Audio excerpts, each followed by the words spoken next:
আমরা দেখতে পেলাম মানুষের ম্যান্ডেটে এসেছে, সেই নির্বাচিত সরকারের বিরুদ্ধে একটা পোর্শন অফ মানুষকে খেপিয়ে দেওয়ার কি চেষ্টা করছে। আমি আপনাকে এবং এর সঙ্গে আরেকটা জুড়ে দিই আমি, কারণ আপনি একটু আগে বললেন যে আমাদের জেনজি যারা, তারা কিন্তু এই বাংলাদেশ নেপালের জেনজির মতো নয়। তারা কি ভারতের যে ন্যাশনাল সিকিউরিটির যে জায়গাটা, সেটাই কি বিজেপিকে বা যারা এই মুহূর্তে কেন্দ্রের শাসক দল তাকে বিশ্বাস করেছে? দুটো আলাদা কোয়েশ্চেন। বোধা বাংলা কথায় আমাদের জেনজিরা যথেষ্ট বেশি পড়াশোনা করে, ওরা জানে, ওরা যদি বিজেপির অ্যান্টি মতামত রাখে, ওরা পড়াশোনা করে রাখে। ওরা বোকা নয় যে কোনটা সাদা কোনটা কালো আমি বুঝবো না, আমি শুধু চেঁচাতে থাকবো, ওটা নয়।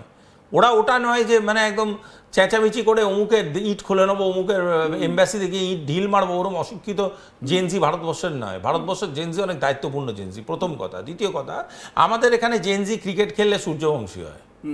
আমাদের এখানে জেনজি ক্রিকেট খেললে সূর্যবংশী হয়। আমাদের এখানকার জেনজি যদি ফুটবলার হয় তারা ইন্ডিয়া টিমে খেলে। সুতরাং আমাদের এখানকার ছেলেপিলেরা না অনেক ম্যাচিওর।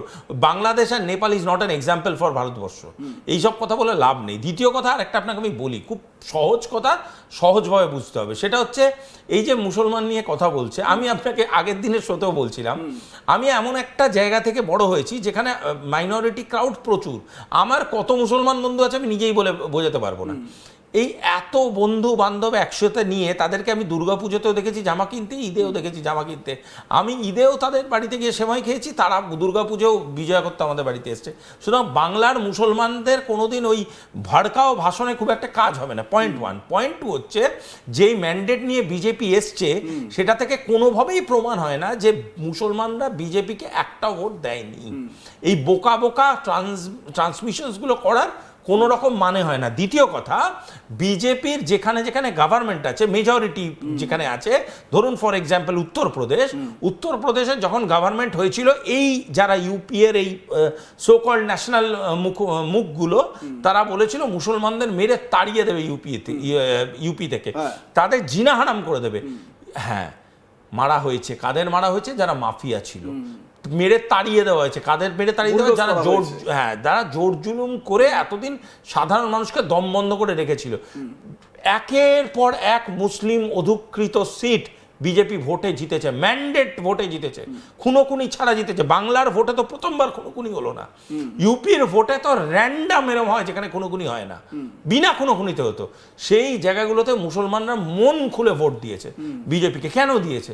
আচ্ছা, মুসলমানরা মানুষ না? তারা চায় না যে শান্তিপূর্ণভাবে বাঁচতে? শুধু রাজনৈতিক প্রতিক্রিয়া, রাজনৈতিক টুল হিসাবে তাদেরকে ব্যবহার করা হবে দিনের পর দিন, এবং তারা খেতে পাবে না, তারা ঠিক করে সমাজে বাঁচতে পারবে না। তাদেরকে বারংবার এটা বুঝিয়ে দেওয়া হবে যে তোমরা একটা রাজনৈতিক টুল, যে রাজনৈতিক টুলের পেছন পেছন তোমরা ঘুরলে বাঁচতে পারবে। এখান থেকেই তো তৈরি হয় ক্রাইম এনভায়রনমেন্ট।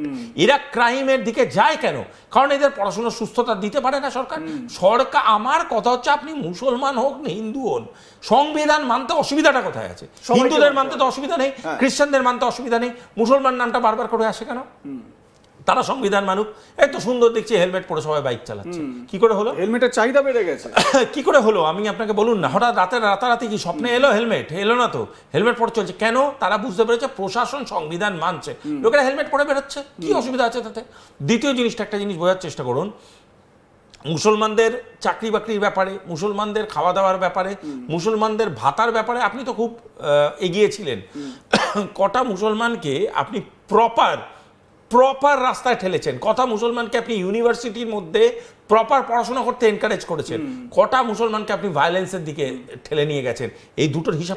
এবং সংখ্যালঘু মুসলিমরা কত পার্সেন্ট চাকরি পেয়েছে মমতা বন্দ্যোপাধ্যায়ের এই সরকারের আমলে, সেটাও কিন্তু দেখবার মতো। অফকোর্স আমার কথা হচ্ছে একটাই জিনিস, এখানে হিন্দু মুসলমান ভাবার দিন বাংলার শেষ। যেখানে আমাদের দেশে মেজরিটি হিন্দু, এটা আমার বলা কোনো কথা না, এটা গ্রামার অফ দিস নেশন, এটা বদলে ফেলার কিছু দরকার নেই। এখানে হিন্দু হও মুসলমান হও, সংবিধান বলে একটা বই আছে, ওই বইতে যা লেখা আছে ওটা মেনে তোমায় চলতে হবে। যদি না চলো, তুমি হিন্দু হও মুসলমান হও, তোমাকে পুলিশ তুলবে, যদি না চলো তোমাকে অ্যারেস্ট করা হবে। Simple and straight. এইখানে এই সব রাজনৈতিক ভড়কাও করার দরকার নেই। দুদিন ওয়েট করো, ইন্ডাস্ট্রি আসতে শুরু করবে, ডিস্ট্রিক্ট ওয়াইজ ইন্ডাস্ট্রিয়াল পলিসি আসবে, পড়াশোনা করো, চাকরি বাকরি পাও, বাংলায় থাকো, খেয়ে পড়ে বউ বাচ্চা নিয়ে সংসার করো। এত বেশি তোমাকে হিরো হয়ে গিয়ে এই কালকে ওকে ঠেঙাবো, পরশু ওকে খুন করবো, তরশু ওকে রাস্তায় বেরিয়ে আসবো, একে ওকে ঢিল মারবো, যেগুলোকে ঢিল মারবে, যেটা আমাদের মুখ্যমন্ত্রী বলেছে, আই সাপোর্ট দ্যাট, যেগুলোকে ঢিল মারবে সেগুলোকে জাত পাত কোন রকম কাস্ট ধর্ম কিচ্ছু না দেখে পেটাও, ক্লিন পেটাও। যদি পেটাতে শুরু করো আপসে লাইনে চলে আসবে। আমি আবারও বলছি, বারবার বলছি এই কথাটা, দেশ চলবে সংবিধানের হিসাবে, দেশে অগণতান্ত্রিক কাজকর্ম চলবে না না না। আমাকে রাজনৈতিকভাবে শুধুমাত্র বাঁচিয়ে রাখা হয় বলে আমি সাধারণ লোকের থেকে তোলা তুলবো, এই সাহস খেয়ে দিয়েছে একদমই। এবং এই যে এই বক্তব্যটা বিরোধীর নেত্রী, একেবারে প্রধান নেত্রী, কোথাও মনে হচ্ছে না যে এই বক্তব্যটা তিনি বলছেন একটা কোথাও উস্কানিমূলক বা ইন্ধন দেওয়ামূলক? দেখুন, উনি রাজনীতিবিদ, একটা অত্যন্ত অভিজ্ঞ রাজনীতিবিদ, মুখ্যমন্ত্রী ছিলেন একটা রাজ্যের এত বছর ধরে। উনি রাজনৈতিক কারণেই স্টেটমেন্ট দেবে, এটাই উনার স্বাভাবিক রাজনৈতিক চরিত্র, তাই হওয়া উচিত। সেটা যে রাজনীতিবিদ দিচ্ছে সেটা তার সেন্স অফ রেসপন্সিবিলিটি। আমি অ্যাজ এ জেনারেল সিটিজেন, আমি পশ্চিমবাংলার সাধারণ নাগরিক হিসেবে, আমার পশ্চিমবঙ্গের সাধারণ নাগরিক হিসাবে সচেতন হতে হবে। প্রথমেই আয়নার সামনে দাঁড়িয়ে জিজ্ঞেস করতে হবে আমি কি হিসাবে বাঁচবো, নাগরিক হিসাবে, হিন্দু হিসাবে না মুসলমান হিসাবে। পয়েন্টটা হচ্ছে খুব সিম্পল। এই যে বারবার এখানে একটা রিজনালি দেখবেন হিন্দুদের খুব ইল ট্রিট করা হতো, ঠিক আছে, সেকুলারিজমের নামে হিন্দুদের কম্প্রেস করা হতো। এটা কেন হবে? এটা তো এগেন নন কনস্টিটিউশনাল। তার কারণটা হচ্ছে আমাদের সংবিধানে একবারও বলা নেই যে সেকুলারিজমকে বজায় রাখতে গেলে কোনো একটা পার্টিকুলার ধর্মকে আপনি কম্প্রেস করবেন।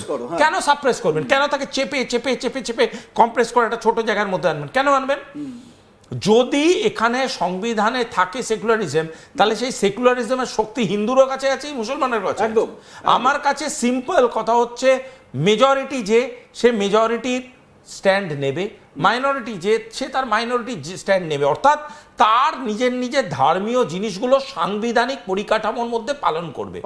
কই একবারের জন্য তো কোনো হিন্দু মন্দির থেকে প্রতিবাদ আসছে না যে আমাদের এখানে মাইক চলছে না কেন, আমরা কেন মাইক চালিয়ে দামাদ্দাম কীর্তন করছি না? কই কেউ বলছে না। সবাই বলছে ঠিক আছে, আমরা আমাদের আমরা রাজি, আমরা মন্দিরের ভিতরে গিয়ে পুজো পাঠ করব। কই চার্চগুলোতে নিয়ে তো কোনো প্রতিবাদের ঝড় উঠছে না যে আমরা কেন ক্যারল করতে পারছি না। শুধুমাত্র মাইকটা মুসলমানদের ক্ষেত্রেই প্রবলেম হয়ে দাঁড়াচ্ছে, বাকিরা জাত নয়, বাকিদের ঈশ্বর নেই, বাকিরা নিজেদের মতো করে ভাবনা চিন্তা করে না। শুনুন, আমি আবারও বলছি, বারবার বলছি, সাধারণ মানুষ স্বাভাবিকভাবে করবে। আমি নিজে বলছি, এত বড় চ্যানেলে বসে বলছি, আমি নিজে ভুক্তভোগী হয়েছিলাম এই জিনিসটার।